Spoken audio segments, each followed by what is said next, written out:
Breaking news ये आ रही है कि यूएस ने परमाणु क्षमता वाली मिसाइल टेस्ट कराई। आपको क्या लगता है कि ईरान के ऊपर यूएस परमाणु क्षमता वाली मिसाइल क्या ही फायर कर सकता है, क्या नहीं कर सकता है? अंतरराष्ट्रीय कानून के तहत इस टाइम पे ये मिसाइल का उपयोग नहीं कर सकता। दूसरी बड़ी खबर ये आ रही है, ईरान की धमकी, इसराइल के परमाणु ठिकानों पर करेंगे हमला। अगर परमाणु ठिकानों पर हमला करेंगे तो ये बात और ज्यादा बढ़ सकती है। लेकिन जो मुश्तबा खामनेई है, खामनेई साहब के तीसरे लड़के, उन्होंने ये धमकी दी है, इस वजह से धमकी दी है कि अगर वहां पे सरकार चेंज करने की कोशिश करेगी तो। तीसरी मैं बात करूँ, भारत के पास 25 दिन का सिर्फ कच्चा तेल का ठिकाना था, जो कि ऑलमोस्ट धीरे-धीरे खत्म हो रहा है, क्योंकि लोगों में ये आशंका है कि तेल के प्राइस और बढ़ने वाले हैं। तो अब भारत कहाँ से तेल खरीदेगा? भारत तेल खरीदेगा रशिया से, क्योंकि रशिया से डील करी गई है तेल के लिए, तो पुतिन ने कहा है कि सस्ते दामों में मिलेगा। लेकिन यहाँ पे डोनाल्ड ट्रंप ने ये बताया है कि डोनाल्ड ट्रंप ने बोला है कि भारत को रशिया से तेल ना खरीद करके इस टाइम पे वेनेजुएला से तेल खरीदना है। क्या भारत के फैसले पार्लियामेंट से ना होकर के व्हाइट हाउस से होंगे? लोगों के सवाल है, लोगों का सवाल बड़ा है, लेकिन मोदी जी इस बारे में कोई जवाब नहीं दे रहे। चौथी में बड़ी खबर की बात करूं तो अमेरिका ने अपने भारत जो नागरिक हैं उनको पाकिस्तान छोड़ने के लिए सलाह दी है। अगर जिंदा बचना चाहते हो पाकिस्तान छोड़ दो। इस वजह से, क्योंकि पाकिस्तान इस टाइम पे पूरी तरह से ईरान का समर्थन कर रहा है। जो उसके लोग हैं, मैं शहबाज शरीफ की बात नहीं कर सकता जो वहाँ के प्रेसिडेंट प्राइम मिनिस्टर हैं, लेकिन पाकिस्तान के लोग इस टाइम में पूरी तरह से ईरान का समर्थन कर रहे हैं। और खामनेई की मौत के बाद से पाकिस्तान के लोगों के अंदर हिंसा बढ़ चुकी है। बाकी मैं चौथी बात करूं तो ईरान के हमलों से हिला दुबई, ये बड़ी खबर है। ईरान के हमलों से हिला दुबई, लेकिन दुबई तो बहुत सेफ शहर सिटी था जिसके लोग बात करते थे। तो वहां के इन्वेस्टर इस टाइम पे जो है देश छोड़कर भाग रहे हैं और दूसरे देशों में पलायन कर रहे हैं। ज्यादा देर नहीं लगती, अगर किसी देश में कोई हमला हुआ तो इन्वेस्टर वहां से निकलने में।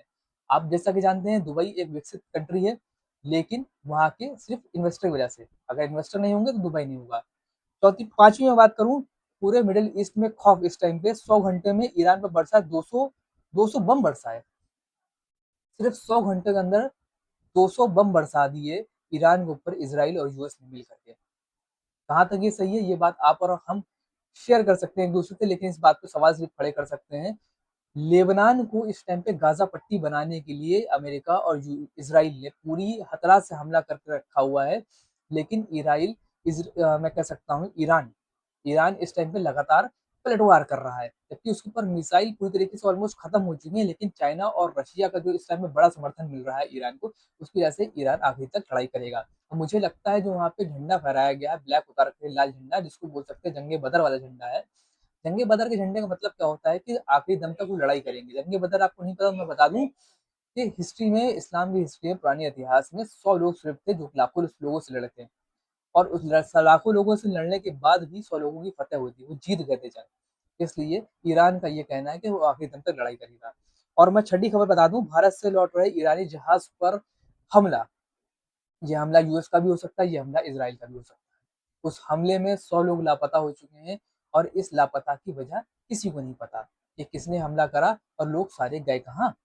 और मैं बड़ी खबर आपको और बता दूं, मेरे पास जितनी भी है अपडेट सब 24 आवर लाइव की हैं। जो अपडेट अभी चल रही, जो अभी न्यूज आ रही है, जोरान ममदानी का बयान। जोरान ममदानी का बड़ा बयान ये आया है कि ईरान के जो फैसले हैं वो गलत हैं। ईरान जो अभी सत्ता चल रही है वो गलत फैसले ले रही है।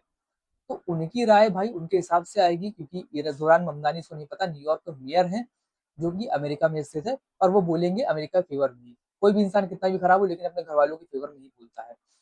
अब मैं बड़ी बात करूं, वन मिसाइल इज इनफ, ये किसने बोला है? To erase Israel, Kim Jong ने बोला है। किम जोंग पूरी तरह से समर्थन में आ गए हैं इस टाइम के ईरान के। आपको क्या लगता है कि किम जोंग को इस लड़ाई में कूदना चाहिए? क्योंकि किम जोंग इस लड़ाई में कूदते हैं तो मुझे लगता है कि वो एक ऐसा बंदा है जो न्यूक्लियर पावर से ही अपना वो स्टार्ट करेगा लड़ाई।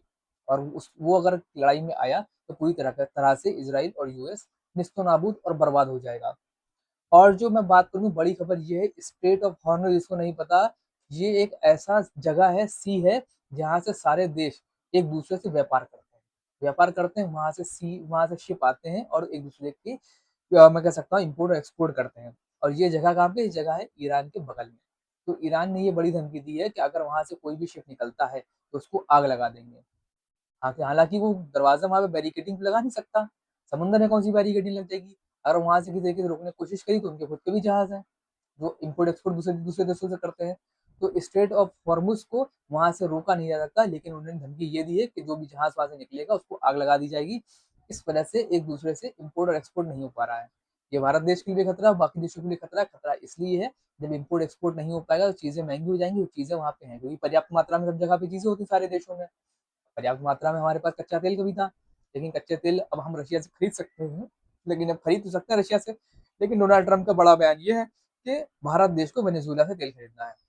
अब इसको हम ऑर्डर समझ लें, रिक्वेस्ट समझ लें, जो भी समझ लें, तो आपकी इस बातों पर क्या राय है आप बताइए कमेंट सेक्शन में। थैंक यू फॉर टुडे, बहुत मेहनत लग रही है वीडियो बनाने में, वीडियो जरूर शेयर करिएगा, सब्सक्राइब करिएगा, और जय हिंद जय भारत।